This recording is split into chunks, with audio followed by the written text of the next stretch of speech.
It's time for the 1430 Connection on 1430 WNAV and 99.9 FM, spotlighting news, newsmakers, and important community issues. Now, with this week's edition of the 1430 Connection, here is WNAV news anchor Donna Cole. Welcome to the 1430 Connection. I'm Donna Cole. This is part 2 of a 2-part series. I am talking to Frank Kuncir. He's a retired special agent for the U.S. Fish and Wildlife Service. He spent many years conducting investigations in Virginia, Maryland, California, Alaska, Florida, among other places. His work did lead to the banning of carbofuran in the United States by the Environmental Protection Agency. His work and others, he was part of a group that was responsible for banning of carbofuran, so thank you for that. Removed threats to eagles and other birds throughout the United States. However, it's still being used, unfortunately. How do you feel about that, Frank, after all the time you spent doing this? It's been frustrating. I teach a course for the National Conservation Training Center in pesticide impacts to fish and wildlife resources. And we watched DDT. DDT had to be removed from the environment. It took over 50 years plus to do that. Carbofuran was first pointed out as a problem not only for its illicit utilization as a poison, but also for agricultural uses, i.e. granular formula and liquid formula, being guilty of killing protected migratory birds. 1 grain can kill a small seed eater. So that was something that we definitely needed to address simultaneously as the misuse of the pesticide. To see that process take, from my standpoint, it was almost 20 years for that to come about in 2009. That was frustrating enough. I've been associated with the misuse of other materials, fenthion being one of them. And then, there are others in the environment, and it's just a prolonged process. The wheels of government have to move. Government officials have to be armed with the best information they possibly can have to address these issues. There are numerous non-governmental organizations, the American Bird Conservancy being one, the National Audubon Society being others, and many, many more that do focus on attempting to remove these bad actors, we call them, from the use in the environment. You've indicated most of the cases you investigated on the Delmarva Peninsula were all about hunting preserves or regulated shooting areas. That is correct. It wasn't about farmers trying to get rid of raccoons that were eating their crops, correct? No, that was not the case, unfortunately.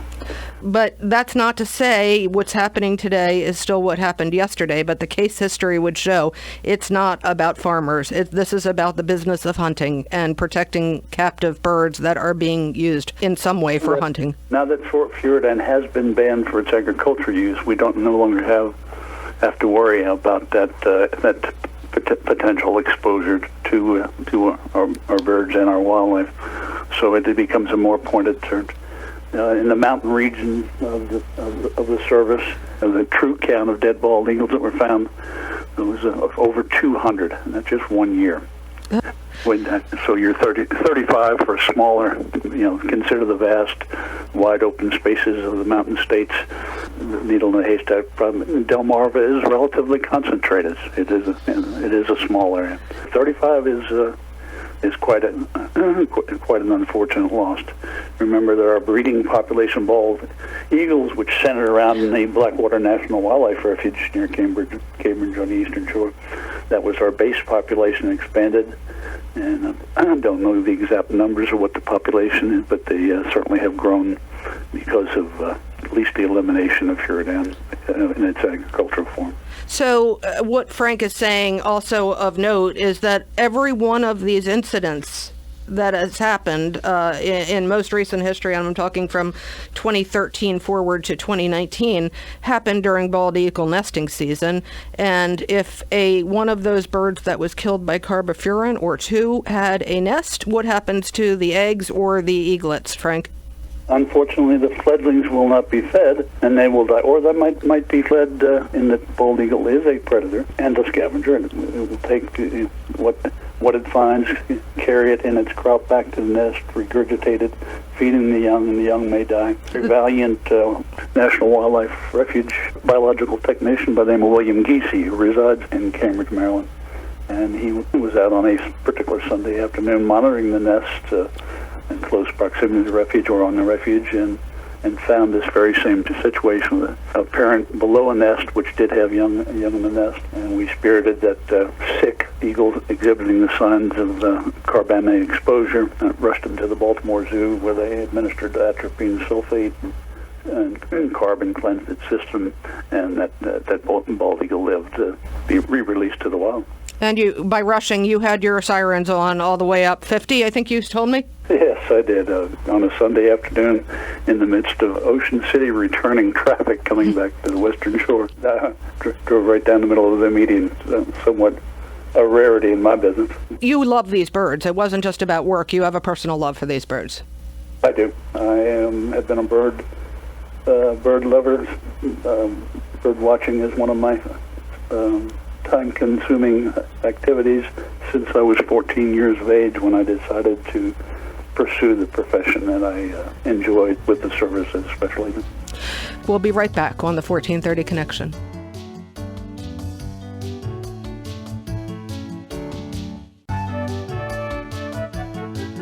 Welcome back to the 1430 Connection. I'm Donna Cole. I'm talking with Frank Kuncir. He's a retired special agent for the U.S. Fish and Wildlife Service. He spent many years investigating wildlife crimes, including carbofuran poisoning of bald eagles on the Delmarva Peninsula. We were just talking about nesting season. So again, those 35 bald eagles are unfortunately just a drop in the bucket. There are likely more that were in nest. There are likely more that weren't found or that were disposed of by whoever was doing this, yes? That'd be a fair assumption. Why do you think, now, one of the things you said during the first part of this interview that aired last week was that time is of the essence when getting to these crimes in order to test the birds. And once elements start to play a part, rain, snow, heat, and decomposition, you start to lose valuable evidence, yes?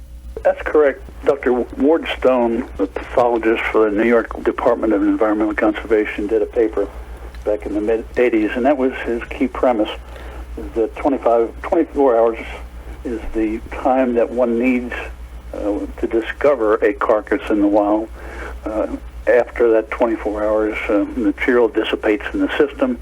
The carcass itself may be subject to predation that we spoke about earlier by both insect larvae as well as other predators. The incident that I mentioned earlier in your last program that occurred in Hagerstown, Maryland, many of the carcasses had completely disappeared from the face of the earth. Other predators had taken them. We have seen instances of secondary, tertiary, and even in that instance, quadrutiary poison. Wow. The primary victim ate the poison, and something else came and ate it. Third predator scavenged the second, and the fourth the third, and was strong enough to be passed along to that third victim. This is not a pretty death, is it? No, it isn't. We call it the circle of death sometimes. You have an epicenter, usually, especially with carbamate poisoning, it's focused around where the primary victim bites into the poison source, whether that be an egg laced with the liquid puridan or another carbamate or chlorine. We have sardines that have been utilized, and I have a graphic picture of a American bald eagle within a 3-foot radius of a raccoon which bit into a can of sardines. It was laced with liquid puridan.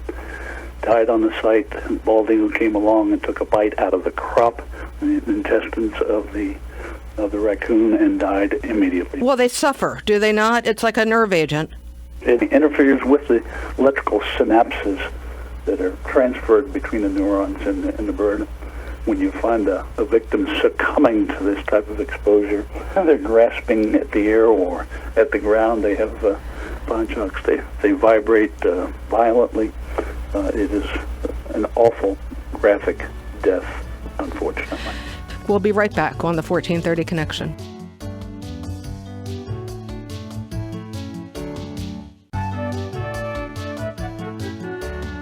Welcome back to the 1430 Connection. I'm Donna Cole. I'm talking with Frank Kuncir. He's a retired special agent for the U.S. Fish and Wildlife Service. One of the things you mentioned was there's a shortage of agents in the field, U.S. Fish and Wildlife Service. I've been told this many times by you and by others. Would it surprise you if the U.S. Fish and Wildlife Service was not able to respond to some of these cases until maybe the next morning? That's actually rather rapid, bearing in mind, let's just say a bald eagle is discovered on a rural farm.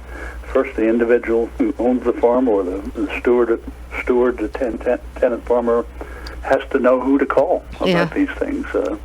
In Maryland, it's an easy call to make. Maryland Natural Resource Police. Speaking of Maryland Natural, and this is something that I should have pointed out already, but we're going to point it out right now. A reward of up to $10,000 is being offered by the U.S. Fish and Wildlife Service for information relating to any of these cases. You can make an anonymous report to Maryland Wildlife Crime Stoppers by calling or texting 443-433-4112. You can also email mwc.dnr@maryland.gov. If the tip leads to an arrest and conviction, the Maryland Wildlife Crime Stoppers Board of Directors may issue a reward. Again, that reward is $10,000. Frank, do you think we're going to have any closure on any of these cases? I'd like to believe we would, just because of the hard work and effort that's being put into by service agents and NRP. That's a hope, but I also know that realistically, it's very difficult to bring one of these to culmination. In that Rocky Mountain region I spoke of earlier, they had identified seven people in 5 states that were illegally not only selling these poisons, but directing people how to utilize them. And just 7, but there were hundreds more that they just couldn't obtain sufficient evidence to bring them to justice. And you had some successful cases while you were investigating. You brought closure to some of these cases. You put people behind bars. Yes, I did. One graphic case in Delaware involved a landowner attempting to protect his waterfowl he had in a pond directly behind his house. Utilized a liquid furadan he obtained from a farmer who was a licensed pesticide applicator. Laced chickens that they had obtained from the local market and placed them throughout his entire property. This was during the dead of winter, with snow on the ground, and was next to St. Andrew's School in the area around Middletown, Delaware. It was very graphic. Some people jogging found a large number of carcasses, and it took us about 4 or 5 months. We were able to successfully place the individuals both in federal confinement and state jail time. I have requested from Maryland Department of Natural Resources a list of addresses of non-commercial regulated shooting areas. The commercial regulated shooting areas are online. Frank, thank you very much for explaining a lot of this. This is never, I think a lot of people are assuming this was about raccoons infringing on corn, and case history is showing that that's not the case.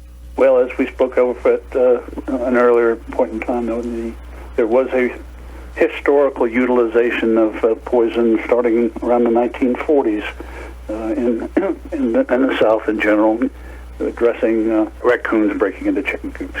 And the term that was used in the vernacular is the only good hawk is a dead hawk. And one of the methods that was commonly used was the utilization of poison. It was even encouraged by the Animal Wildlife Damage Control Unit of the U.S. Department of Agriculture. That is not the case anymore. We've talked about how difficult it has been for these cases to be brought to justice. A ton of work has been put into all of these wildlife poisoning cases, but for a variety of reasons, it's been difficult to bring them to justice, correct? That is correct. There is a law that bans the use of carbofuran at the federal level, thus at the state level also. You can't use it, you can't sell it, you can't buy it. However, there is no law banning the possession of carbofuran in Maryland. When this law was passed by the EPA banning carbofuran at the federal level, they have, like in other cases where they ban pesticides or other chemicals, they have said to the states that it is up to you to enact laws that are as stringent or tougher if so needed. Yes, FIFRA is pretty clear in that regard, and even dating back to 1972 when strychnine and compound 1080 and sodium cyanide were banned for utilization in as poisons, addressing federal control. President Nixon initiated that, signed the executive order related to that. And the one thing they did not do is necessitate the destruction of those materials. So they were still remained, stockpiles of those remained and are still being used as we speak. Carbofuran, when it was eliminated, did not get down to that point. It certified at the lowest level. The certified applicators could not use it, as you had just enumerated, quoting FIFRA.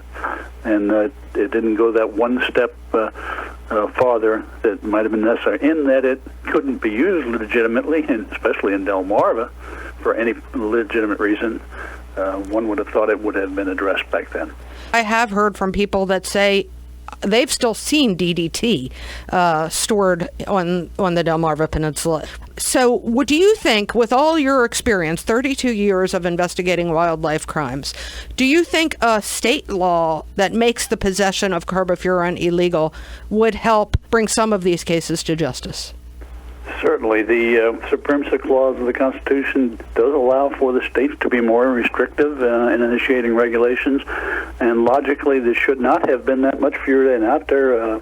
The state law to make it illegal to possess with a realistic time frame for initiation and turning it in, even for the point of giving rewards for persons in possession to give them up. That would be typical of a progressive state that is concerned to have a problem such as we're speaking about with the bald eagle poisonings that are extensive historically and unfortunately now.